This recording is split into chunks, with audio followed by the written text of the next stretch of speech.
You're best known, obviously, for the portrait of the president. When the president asks you for a portrait, You say yes. that's the first thing you do. And then how do you feel? Well, then you feel incredibly grateful and intimidated. When you sit down with Barack Obama and decide and discuss how a painting is going to take form, here you're dealing literally with the most powerful man in the world. Yeah. So much of my work before was about symbols of power, the performance of power, the illusion and regalia surrounding power. Here's a man who actually has power. That's right. So who's the man? Yeah. And I think that's what that painting's about. That's why the collar loosens. He leans forward to you in the painting space. And the source of that power is his connection to the people. Yeah. And so what I'm really doing is painting power in its most raw form. Did you have to negotiate that?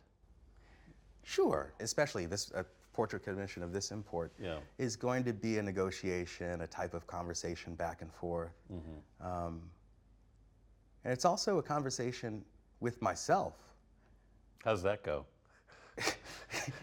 Don't up. Sorry, I'll try to... You probably had that conversation almost every day. It's true, and to make matters worse, I knew that it was such a historic moment that I put a camera behind me to record every moment of painting the portrait. The nature of time-lapse is that you hear a little click every few seconds, and it was just like this tap on the shoulder, just in case you forgot, this is important. That's so funny. Nerve-wracking. Yeah. Well, so how do you talk yourself through that? You don't. Basically, nothing gets you through painting like painting. Yeah. The subject obviously wants you because they like your work, but the subject also has an idea of what they should look like, yes? Sure, everyone knows how they want to be depicted, but I think this type of portraiture is different because it's not really about what he looks like, but rather what he feels like. At least, and that's in my estimation. Yeah. I did a lot of research around presidential portraiture heretofore, and there's a lot of protocol. I wanted to break that mold. I definitely knew that I wanted to create something outside of the box. I think you said in one interview that Michelle Obama initially had some reservations. Is that right? Well, you have to realize these paintings have iterations. Yes. Now, she didn't have reservations with an actual painting. It was just a sketch, an idea. And it was a bad idea.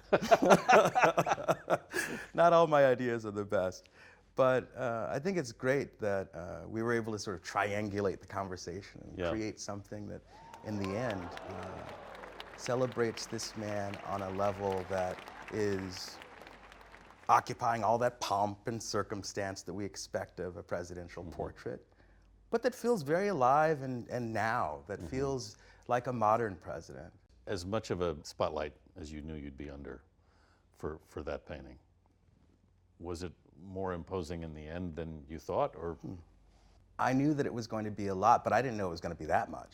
It was more than you thought. The internet blew up. Yeah. It was the only thing I saw on Instagram. It was the only thing I saw trending. I mean, it was trending every major social media platform. How did you feel about that response? I felt incredibly embarrassed that I didn't thank my mom on the speech that I gave for the reveal. I felt incredibly honored and humbled. I felt nervous that the world may not love this painting as much as I do. But it's also a powerful feeling to be the first African-American artist painting the first African-American president.